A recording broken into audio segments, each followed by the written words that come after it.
Hi everyone, कैसे हो आप सभी लोग। आई होप आप लोग अच्छे होंगे। मैं हूं राहुल जायसवाल एंड स्वागत करता हूं आप सभी का एक बार फिर हमारे यूट्यूब चैनल JR ट्यूटोरियल्स में।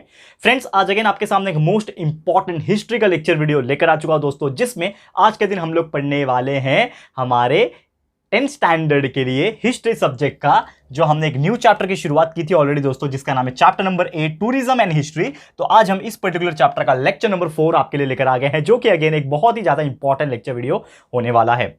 और दोस्तों साथ ही मैं आपको याद दिला दूं कि इसके पहले हमने टोटल 3 लेक्चर इस चैप्टर का कंप्लीट किया हुआ है ऑलरेडी, और ये हमारा 4th लेक्चर है। और आपको एक चीज बता दूं कि ये हमारा आखिरी लेक्चर वीडियो है इस चैप्टर का, यानी फाइनली हमारा ये जो चैप्टर है टूरिज्म इन हिस्ट्री आज हो जाएगा टोटली 100% कंप्लीट। ठीक है, तो वीडियो बहुत इंपॉर्टेंट है, आखिरी लेक्चर है इस चैप्टर का, तो वीडियो एंड तक देख लेना। 2 से 3 इंपॉर्टेंट टॉपिक है, बहुत ही मजेदार, तो एंड तक देख लेना। साथ में दोस्तों आप लोग से अपील है और रिक्वेस्ट भी हमेशा मैं करता रहता हूं कि आप लोग प्लेलिस्ट को चेक करते रहो। बहुत सारे बच्चे कमेंट करते हैं कि सर हमें ये वीडियो नहीं मिल रहा है, ये चैप्टर नहीं मिल रहा है, तो आप सिंपल ये कर सकते हो कि आप हमारा प्लेलिस्ट को एक बार चेक कर लो, क्योंकि प्लेलिस्ट में आपका पूरा का पूरा साइंस सब्जेक्ट पार्ट 1 पार्ट 2 पूरा 10th स्टैंडर्ड के लिए कंप्लीट है। सिर्फ 10th ही नहीं, 7th 8th 9th 10th के लिए भी कंप्लीट है। तो उनके लिए हमने पूरा का पूरा फोल्डर्स बना के रखा है स्टैंडर्ड वाइज, सब्जेक्ट वाइज। तो प्लीज जाइए, साइंस का, मैथ्स का, इंग्लिश ग्रामर का, हिस्ट्री का, सिविक्स का, पॉलिटिकल साइंस, ज्योग्राफी, ये सभी सब्जेक्ट्स आपको देखने मिल जाएंगे, तो प्लीज जाके चेकआउट कर सकते हो। दूसरा तरीका यह है कि आपको कोई भी चैप्टर कोई भी वीडियो अगर आप देखना चाहते हो, तो उस टॉपिक का, उस चैप्टर का जो भी नाम है वो आप टाइप कीजिए, लेक्चर नंबर 1 चाहिए, 2 चाहिए, जो भी है वो टाइप कीजिए, और बाजू में आप JR ट्यूटोरियल्स टाइप कीजिए, यूट्यूब पे सर्च कीजिए, आपको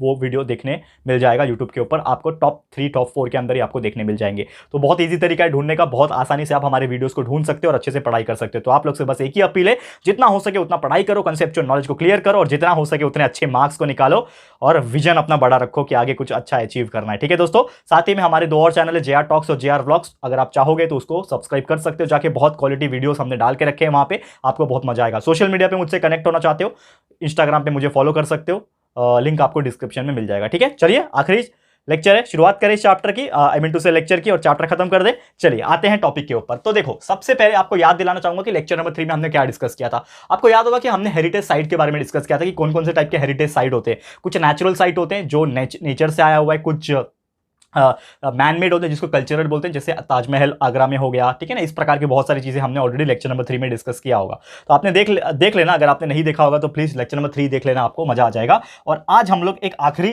टॉपिक के बारे में डिस्कस करेंगे, बहुत ही अच्छा टॉपिक है, जिसका नाम है दोस्तों professional opportunities in the tourism. क्योंकि आप देखो चैप्टर का नाम क्या है, टूरिज्म है, तो इस चीज में अगर आप जाना चाहते हो तो आपको क्या एक प्रोफेशनल अपॉर्चुनिटी मिल सकती है, क्या आप एक प्रोफेशनल इंसान बन सकते हो टूरिज्म में, या फिर टूरिज्म से मिलते जुलते कुछ चीजें में क्या आप अपना उसमें करियर बना सकते हो। तो इस बारे में देखो टॉपिक दिया हुआ है, कितना बेहतरीन सिलेबस है। मुझे बहुत अच्छा लगा ये सिलेबस का डिजाइन देख के, कि इसमें आपको हिस्ट्री भी बताया है, बहुत सारी ऐसी ऐसी चीजें बताई जो आपको काम आएगी, लेकिन एक बहुत अच्छा चीज बताया कि इसमें प्रोफेशनल अपॉर्चुनिटीज के बारे में सामने से आपको सिलेबस के अंदर इंक्लूड किया गया है, कि अगर कोई बच्चा सामने से इंटरेस्ट दिखाता है कि आपको इस पर्टिकुलर इंडस्ट्री में जाना है, टूरिज्म इंडस्ट्री में जाना है, जाके करियर बनाना है, काम करना है, तो आपको थोड़ा बहुत आइडिया मिल जाएगा। और बाकी का आइडिया हमारे JR टॉक्स जो सेकंड चैनल है उसमें हमने डाले हुए हैं, बहुत सारी चीजें आपको मिल जाएगी।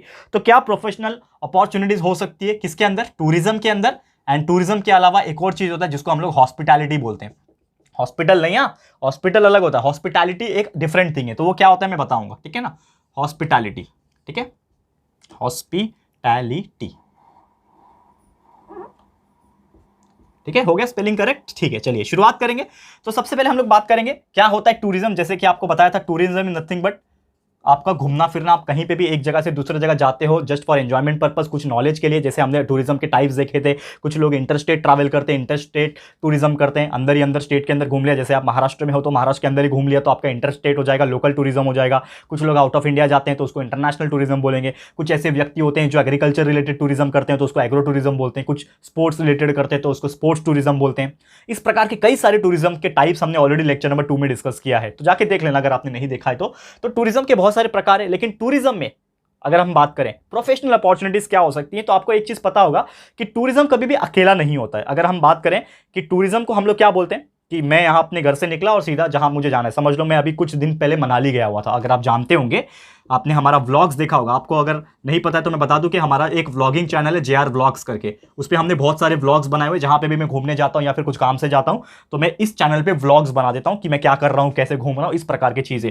तो अभी मैं 2-3 महीने पहले मनाली गया हुआ था, हिमाचल प्रदेश, आपको पता है बहुत ही खूबसूरत जगह है। तो मैं यहां से, मेरे घर से, यानी मैं बोईसर में रहता हूं, आप जानते होंगे बोईसर पालगढ़ डिस्ट्रिक्ट में जो आता है बोईसर, वहां से मैं मनाली गया हुआ था।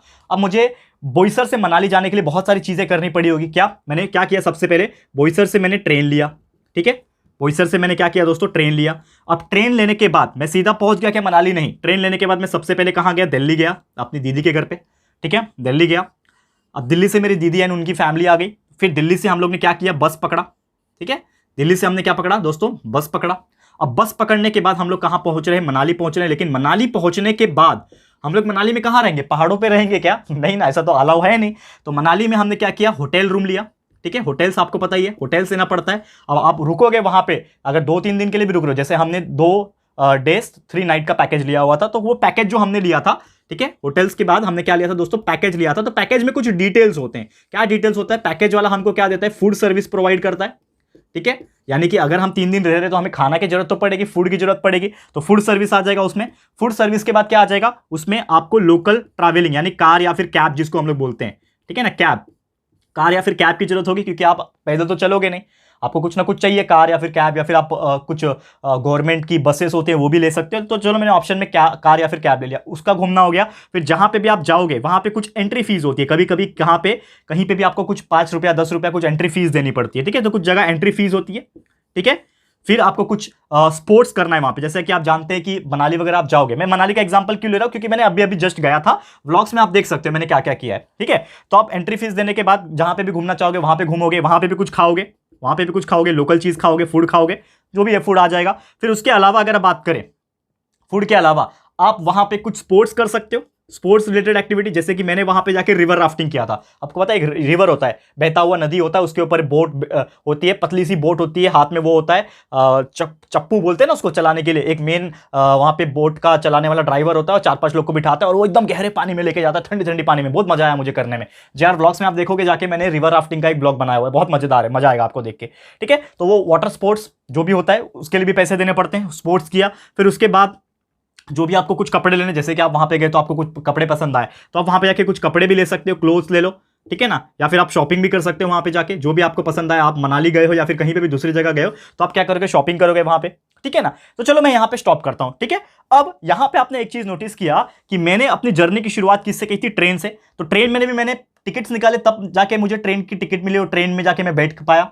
ट्रेन से मैं दिल्ली पहुंचा, तो कहीं ना कहीं मैंने यहां पे भी पैसा दिया, दिल्ली पहुंचा, दिल्ली से मैंने बस किया मनाली जाने के लिए, तो यहां पे भी पैसा दिया। देखो कहां कहां पैसा दे रहा हूं, यहां पे पैसा दिया, यहां पे पैसा दिया। मनाली पहुंचने के बाद मैं होटल में रुकूंगा, यानी कि यहां पे भी मैंने पैसा दिया।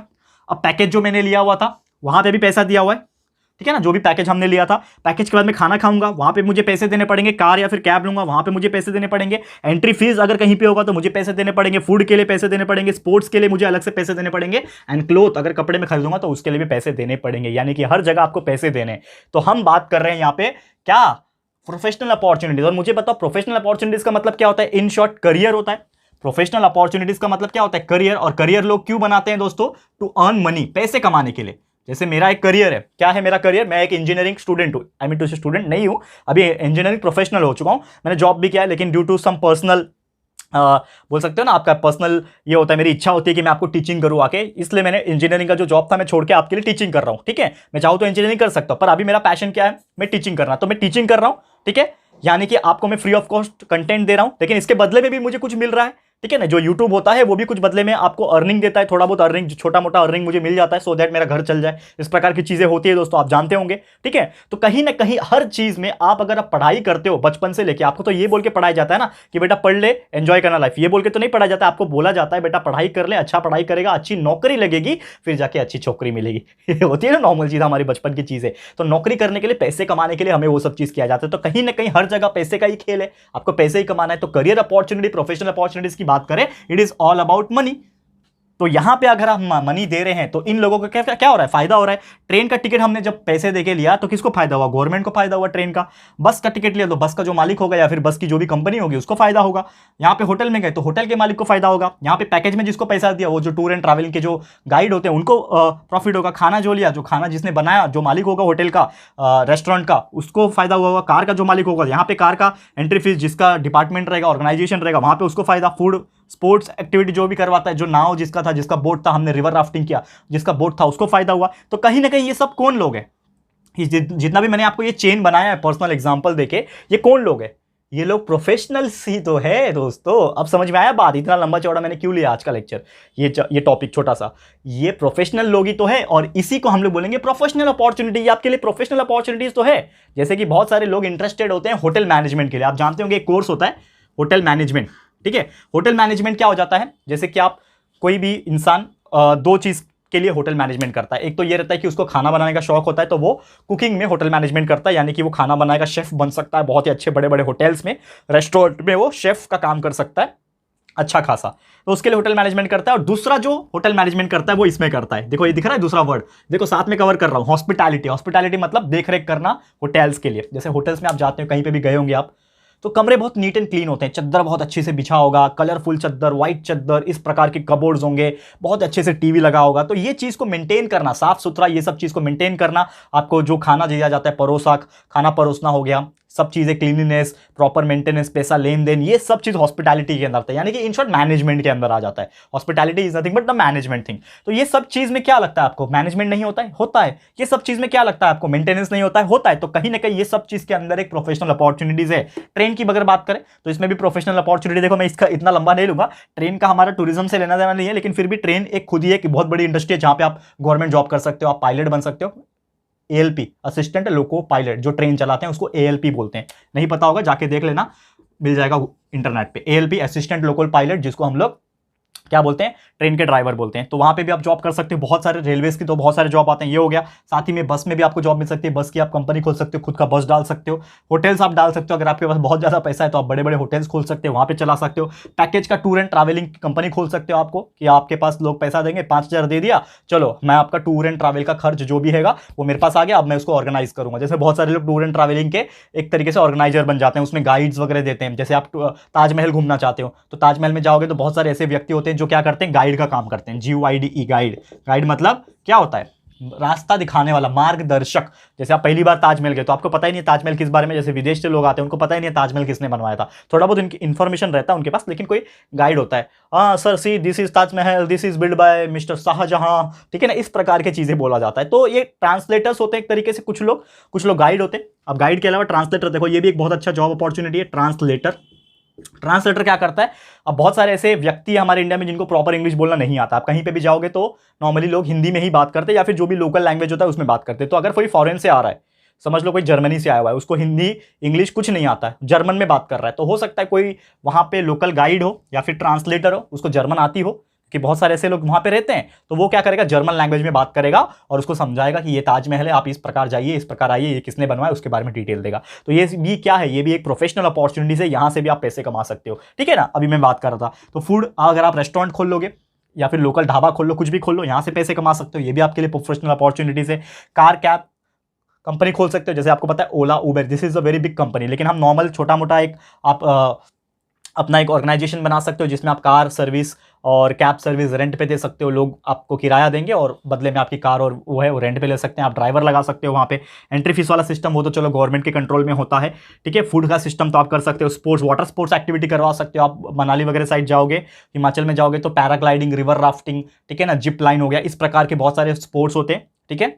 ये सब हो गए। वाटर स्पोर्ट्स होते हैं, खासकर गोवा वगैरह में आप जाओगे तो वहाँ पे पैराग्लाइडिंग वगैरह होता है, ठीक है ना, सॉरी उसको हम लोग बोलते हैं ये पैराग्लाइडिंग तो आपका ये होता है, और एक वाटर का बोलते हैं, वाटर स्पोर्ट्स बोलते हैं, ठीक है ना। पैरास्लाइडिंग बोलते हैं, आई गेस, मुझे याद नहीं आ रहा है उसको क्या बोलते हैं, मैं थोड़ा सा भूल गया अभी, क्योंकि मैंने किया हुआ है लेकिन मेरे को ध्यान में नहीं आ रहा है, ठीक है ना। आप मेरे इंस्टाग्राम पे जाकर देखोगे तो मैंने वाटर वाला स्पोर्ट्स किया हुआ है गोवा में जब मैं गया था, ठीक है। तो इस प्रकार की चीज़ें हो गई, ठीक है ना। पैरासेलिंग, हाँ याद आ गया मुझे, चलो पैरासेलिंग, एक होता है पैराग्लाइडिंग, एक होता है पैरासेलिंग। सेलिंग मतलब जब पानी के ऊपर करते हैं तो पैरासेलिंग बोलते हैं, और जब पहाड़ों के ऊपर से करते हैं उसको पैराग्लाइडिंग कहते हैं, ठीक है ना। पैराग्लाइडिंग, ग्लाइड करता हुआ। तो इस प्रकार के बहुत सारे स्पोर्ट्स होते हैं जो कि जो भी ओनर रहेंगे उसको पैसा मिलता है। तो बहुत सारे ऐसे प्रोफेशनल अपॉर्चुनिटी। देखो मैं आपसे एक थोड़ा सा माफी भी मांगना चाहूंगा कि मैंने अपना पर्सनल एक्सपीरियंस लिया, लेकिन मैं चाहता हूं देखो रियल लाइफ एग्जांपल लो। घिसा पीटा वही हम लोग किताबी भाषा अगर बात करेंगे तो देखो मेरा आदत है, आप जानते होंगे, मैं बहुत सारी चीज अलग बात कर रहा हूं, कुछ नेचुरल चीज, कुछ प्रैक्टिकल चीज, और जो मेरे रियल लाइफ में हुई है या फिर आपके साथ भी होती होगी, तो इस प्रकार से मैं चीजें आपको एक्सप्लेन करता हूं। इसके लिए शायद हमारे पढ़ाने का तरीका बाकी लोग से अलग है, ठीक है ना। तो ये मैंने रियल लाइफ एग्जांपल लिया। तो आपके मन में भी एक थॉट आएगा कि आप 10th स्टैंडर्ड के स्टूडेंट हो सकता है आपके बहुत सारे ऐसे दोस्त होंगे या फिर आप लोग खुद होंगे जिनके मन में ये होगा कि यार हमें बहुत ज्यादा आगे पढ़ाई नहीं करनी है, चलो 12th तक पढ़ लिया, ग्रेजुएशन कर लिया ठीक ठाक, लेकिन उसके बाद आपको बिजनेस करना है या फिर कुछ ऐसी अपॉर्चुनिटीज ढूंढनी है जो काफी हटके हो, क्योंकि बहुत सारे लोग ऐसे पसंद करते हैं, नॉर्मल इंजीनियरिंग और एमबीबीएस नहीं करते। और देखो ये एक चीज़ है, आपके अंदर इच्छा है कि आप डॉक्टर बनो, इंजीनियर बनो, तो अच्छे से उस लेवल का आपको पढ़ाई करना पड़ेगा। लेकिन आपकी इच्छा है कि आप बिजनेसमैन बनो, तो आपको थोड़ा सा डिफरेंट तरीके से पढ़ाई करना पड़ेगा। तो ये सब चीज़ें आपको सोचनी पड़ेगी प्रोफेशनल अपॉर्चुनिटीज़ के तौर पर, ठीक है। तो वही सब चीज़ है, ठीक है। होटल्स में भी बहुत सारी चीज़ें आ जाती हैं, वो सभी चीज़ इसके अंदर आ जाती है। ओके, अब हम बात करेंगे यहाँ पे नेक्स्ट टॉपिक के बारे में, जो कि है development of tourism in Maharashtra, ठीक है ना। अब आ गया थोड़ा सा महाराष्ट्र का टॉपिक, ठीक है। ये उम्मीद करता हूं ये आपको समझ में आ गया होगा। थोड़ा सा हमारा टॉपिक जो है अभी चेंज हो रहा है, डेवलपमेंट ऑफ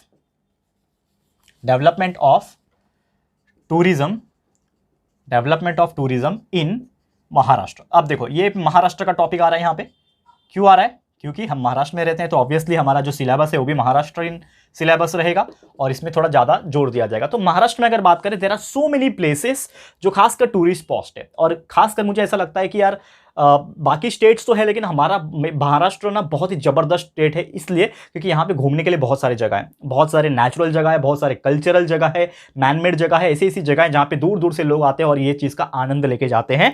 तो अगर हम बात करें, महाराष्ट्र स्टेट रिच हेरिटेज से भरा हुआ है, बहुत सारा हेरिटेज साइट आपको देखने मिलता है, जिसमें आपके एलोरा, अजंता एलोरा केव्स आ जाते हैं, यानी केव्स भी हैं, कुछ टेम्पल्स आ जाते हैं। आप देखोगे सिद्धिविनायक टेम्पल हो गए, इस प्रकार के टेम्पल्स हो गए, हाजी अली हो गए, इस प्रकार की चीज़ें हो गई, ठीक है। उसके अलावा अगर बात करें, कुछ एलिफेंटा केव्स हो गए, ठीक है ना, आप जानते होंगे। चर्च गेट अगर आप जानते होंगे तो वहाँ से एक बोट जाती है, मैं बहुत पहले बचपन में गया हुआ था, मुझे याद है, मैं काफ़ी छोटा था। चर्च गेट स्टेशन के बाद वो गेटवे ऑफ इंडिया से एक नाव होती है, बड़ी सी बोट होती है, उसमें बैठ के थोड़ा 1-1.5 घंटा लगता है, पानी के अंदर से एलिफेंटा केव्स जाया जाता है। इस प्रकार से मैं गया हूँ, जहाँ तक मैं बता रहा हूँ। तो ये सब चीज़ें हो गई। फिर उसके अलावा, ठीक है, पिलग्रिम सेंटर्स हो गए, देहू हो गया, अलंदी हो गया, जेजुरी हो गया, पंढरपुर हो गया, शिरडी टेम्पल आपको पता ही है, पिलग्रिमेज प्लेसेस जिसको बोलते हैं, यानी कि धार्मिक स्थल, ठीक है ना। शिरडी हो गए, शिगांव हो गए, ठीक है ना। फिर तुलजकर हो गए, कोल्हापुर, नासिक, त्र्यंबकेश्वर, पैठण, ठीक है ना, हाजी मलंग गुरुद्वारा नांदेड़ में है, माउंट मैरी चर्च मुंबई में है। इस प्रकार की बहुत सारी चीज़ें हैं। कुछ हिल स्टेशन भी हमारे महाराष्ट्र में बहुत बेहतरीन है, फेमस है, महाबलेश्वर, पंचगनी, खंडाला, लोनावला, माथेरान, यार क्या जगह है, ठीक है। जाओ एक बार, बारिश के सीजन में जाओ, मज़ा आ जाएगा, ठीक है।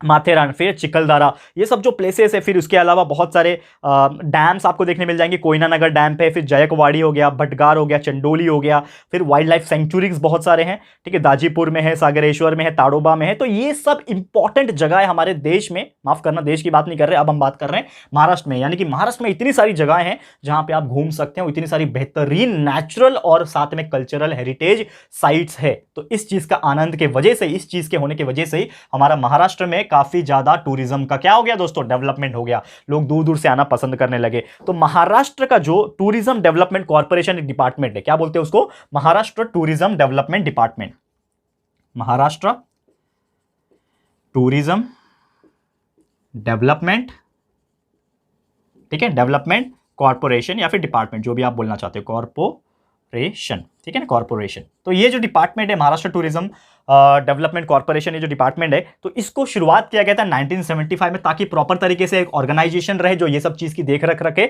और इसको कंट्रोल भी करे साथ ही में। और अगर हम बात करें डेवलपमेंट में, काफ़ी इसका बहुत बड़ा रोल है, ये जो ऑर्गेनाइजेशन है, ये जो डिपार्टमेंट है, इसका बहुत बड़ा रोल है। और ये इन्होंने बहुत सारे लोगों को साथ में जोड़ा है, अपने बहुत सारी फैसिलिटीज़ तैयार की हैं, टूरिस्ट के लिए होटल्स बनाए। जैसे कि आप जानते हो, पहले के ज़माने में 40-50 साल पहले चले जाओ तो होटल्स वगैरह बहुत ही रेयरली होते थे, मुझे लगता है। लेकिन आज के डेट में आप देखोगे, आप जगह जगह हाईवे पे चले जाओ, जगह जगह आपको आसपास होटल्स दिखेंगे, जहां पे आप थक जाओगे वहां पे जाके होटल कमरे जो है आप ले सकते हो, रेंट देके, जो भी पैसा है वो देके आराम कर सकते हो पूरा अगले दिन तक।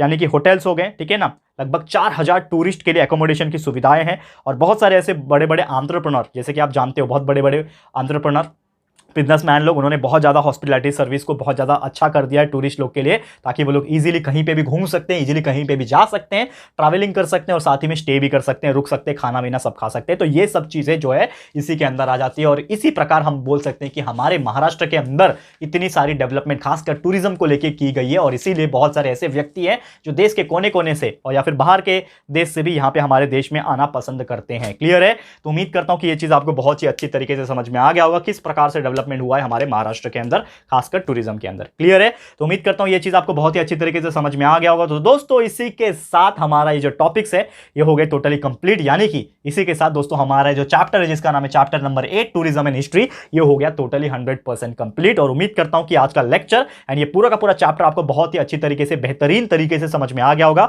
तो इसी के साथ आज का वीडियो समाप्त करते हैं दोस्तों। जल्द आपके लिए ऐसे ही और भी चैप्टर्स की शुरुआत करेंगे।